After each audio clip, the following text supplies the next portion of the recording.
Казалось, что судьба посылала мне удачи. А на самом деле она меня проверяла. Знаешь, мне иногда кажется, что время смеется надо мной. Оно сильнее меня. Я много ездил. Искал дом, в котором можно было бы жить. Я нашел его. Это прекрасный дом. Хотя и не совсем такой, как представлялся нам в мечтах на чердаке. Но это мой дом.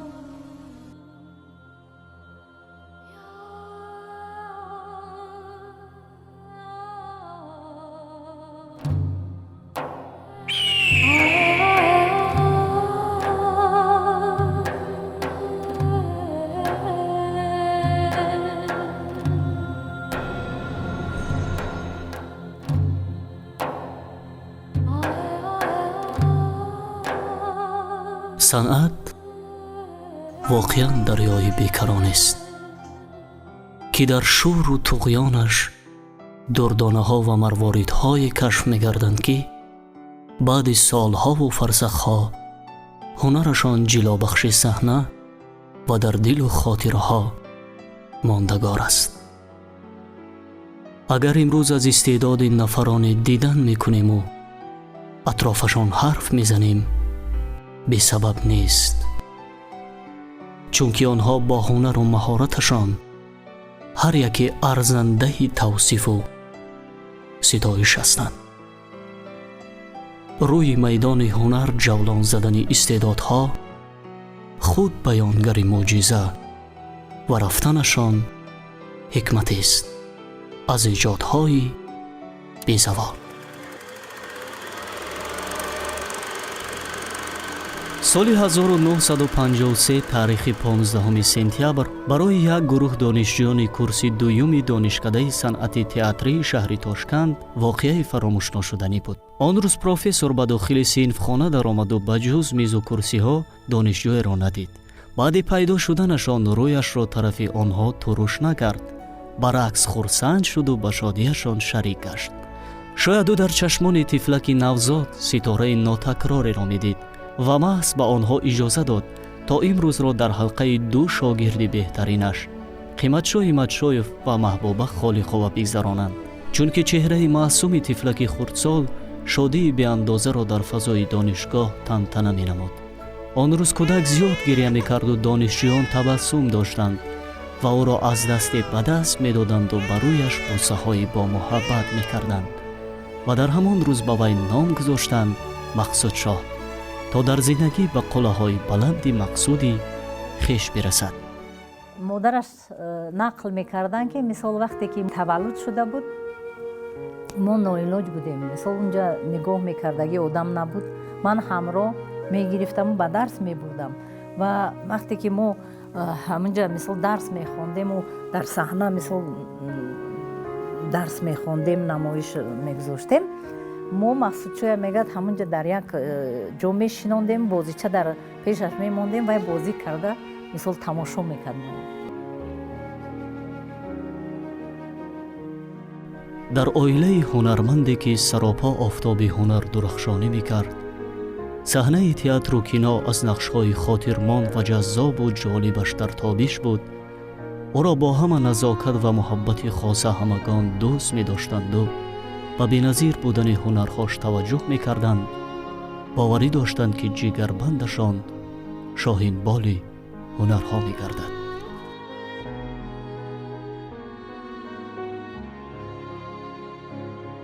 آفتاب زندگی با وی نورپاشی می‌کرد. محبت هنر در دلش طغیان می‌نمود. شوق و شور زیاد به نقش آفری داشت. می‌خواست از خردی در این مسیر پرپیچ و تاب خود را بسنجد، روی صحنه جولان بزند. همین شد که در خردی سال 1967 در فیلم بدیعی خاکستر سوزان هنرنمایی کرد.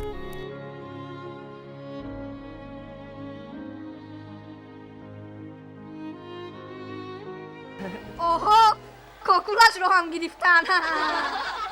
زندگی در مزار خوب است. اکنون تو شخ میشوی.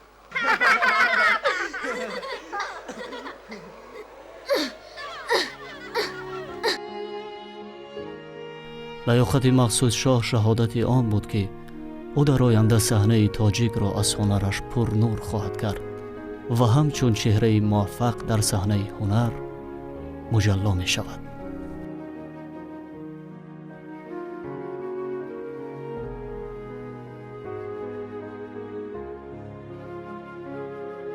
соли 1970 донишкадаи умумииттифоқии кинематографияи шаҳри Москав ин даргоҳест ки чеҳраҳои муваффақи зиёдеро чӣ дар саҳнаи театр ва синемо тарбият намуда онҳоро ба олам машҳуру маҳбуб гардонидааст. Сергей Фёдорович Бондарчук ин ҳамон нафарест ки бо шунидани номаш симои нобиғаи нотакрори кинои ҷаҳонӣ пеши назар меояд. ӯ нафарест ки дар филмҳои зиёд нақшофарӣ карда ҳамзамон коргардонӣ намудааст.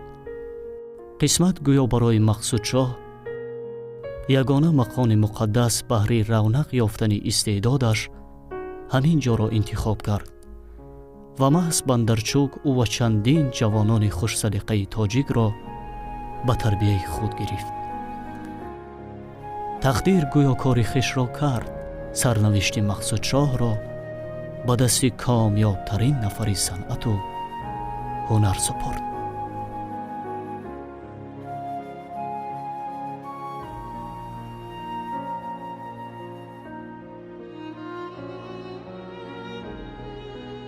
Мақсудшоҳ дар самои ҳунар бол мекушод. фарқкунанда аз дигарон меистод ва худро ба дунёи ҳунар бахшида буд. Самое высшее проявление актерской профессии, когда не воспринимаешь артиста, как он это делает, воспринимаешь персонаж. Это вот школа переживания, не школа представления, когда я изображаю кого-то, а я есть вот тот персонаж. И зритель не отвлекается на то, что как актер играет. Для него он не играет, он вот присутствует в кадре. Уезжайте! На! Вы забудьте! На, стреляй, сын! Забудьте, Убей что отца! у вас есть Убей! сын! Ну!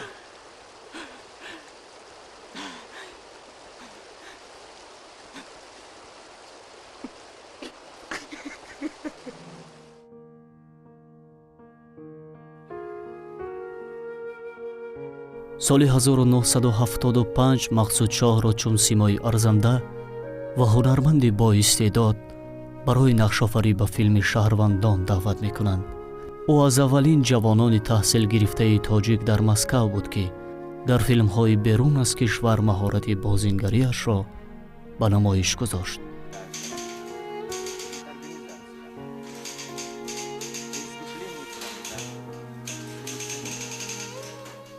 Опять очень срочное. Иначе нельзя. Революция. Недавно я говорила с Феликсом Эдмондовичем. Кажется, я буду работать с Калугиным. боистеъдод буд. Сергей Фёдорович Бондарчук устоди мо буд бо занаш. вақте ки мо хатм кардем ҳамин донишгоҳа, устоди мо Сергей Фёдорович бисёр ва бисёр илтимос карданд аз Мақсудшо ки Мақсудшо биё, мисол ман ана курси шумо тамом мешавад, ман бо курси нав мегирам, биё ман қати ассистенти ман шаву, якҷоя кор мекунем. гуфта аз Мақсудшо бисёр илтимос кардам. бовар кунед ки ҳамун хел устоди забардасти Русия илтимос кардам ба Мақсудшо. як даҳан гуфтам ки Сергей Фёдорович, ман бе Душанбе, бе Тоҷикистон зиндагӣ карда наметавонам.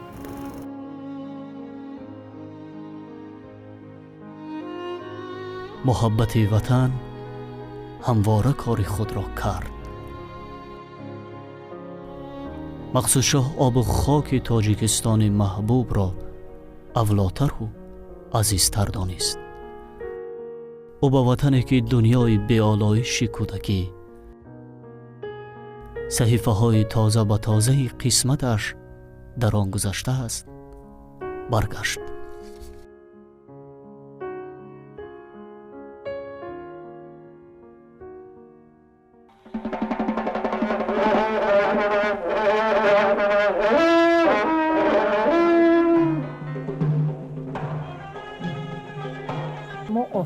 داخل کردیم. برای چی که اون کس به خدمت حربی فریاد کردن و من انتظار شدم 1 سال دیگر، بعد ازدواج کردیم.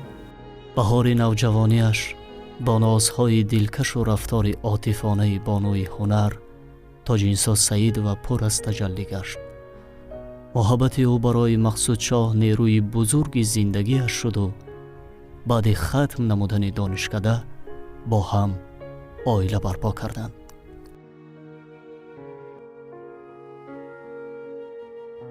از این محبت صمیمی و آلوده با مهر و دوستی آنها صاحب 3 فرزند، 2 پسر و 1 دختر می‌گردند.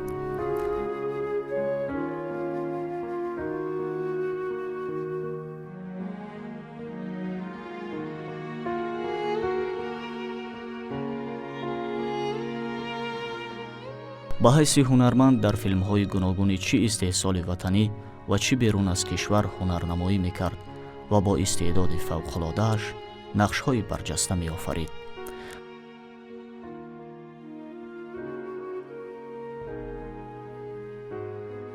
در فیلم کارگردان انور تورایف جهیش که سال 1981 روی اکران‌های جهانی پدید آمد، مقصود شاه همچون آوازخوان و مطرب برای همگان معرفی شد. تو می روی از پای خوبان، دل ما مجبور است. تو می روی از پای خوبان، دل ما مجبور است. مقصود شاه همچون خونیاگر ناتکرار سرود و آهنگ‌های می آفرید و زیر زبان می آورد که زود به دل شنونده ها نزدیک بود و نشان رس می گشت.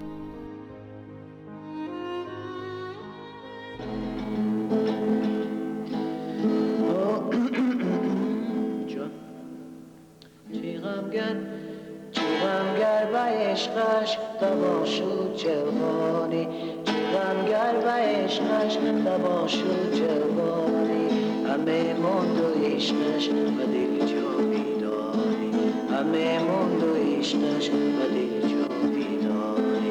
چه غمگر و عشقش دوا شد جوانی، همه موند و عشقش و دل جا بیداری، همه موند و عشقش و دل جا بیداری.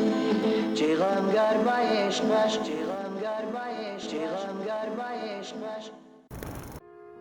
مقصود شاه با سرود و ترانه‌های دلکش و مهین و گوارایش از احساس می سرود، از پندهای زندگی می گفت، از بود و نابودها و شیب و فراز قسمت ترانه سرایی می کرد.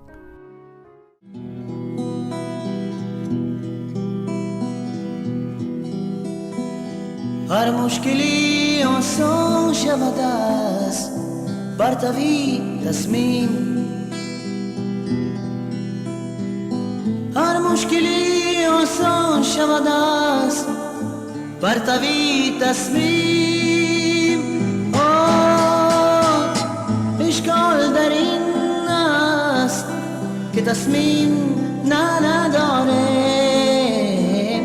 اشکال در این است که تصمیم نداریم. نمیدونم تاثیر همون سرودش یا چیزی بود که در آخری همون سرود باور کنید هم من عشق ریزوندم هم وای. درویش و فقیریم در این گوشه دنیا،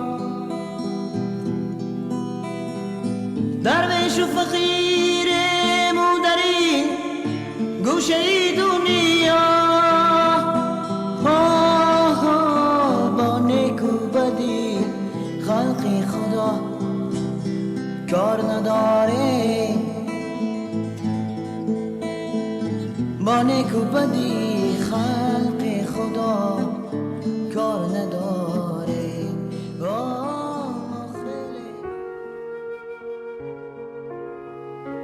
مقصود شاه همچون رژیسور نیز در تلویزیون تاجیکستان کار کرد و دوام فعالیتش یک زمره شاهکاری‌های را انجام داد که از دیدن آنها روشن می‌گردد مقصود شاه حمدشاهیف چگونه کارگردانی موفق و نوآوری بوده است.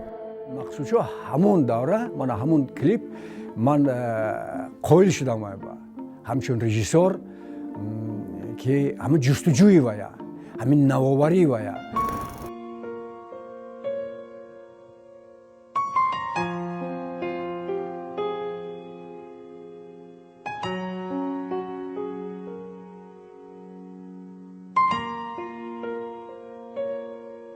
مقصود شاه حمدشاهیف هر رقص رو فکر میکردن، حتی کوکولش رو چند تا بافتن در کار، کدوم زیره، کدوم وای در سرش باید باشه، کدوم نگاه از کدوم کنج گرفته می شود.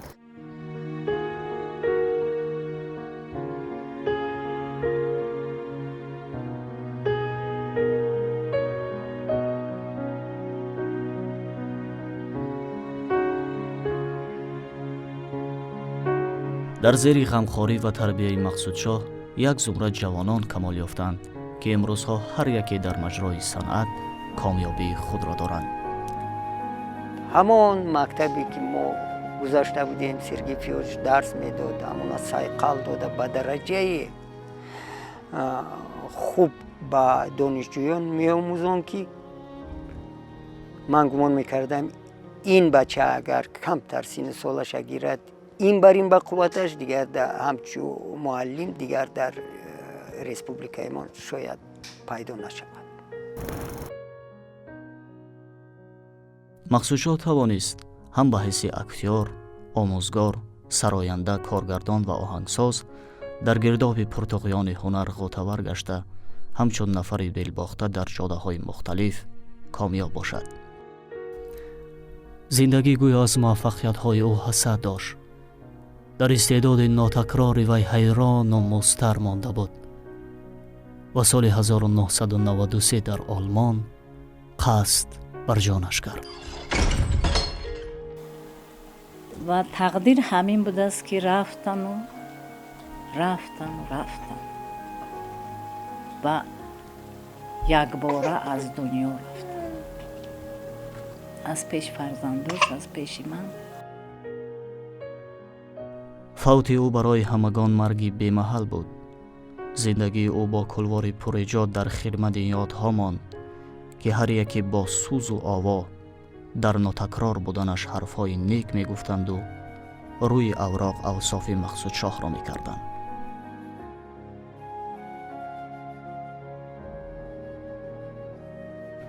از همین جاست که همچون مرد نکونام نامش را در صحفه هنر جاویدانی ماند.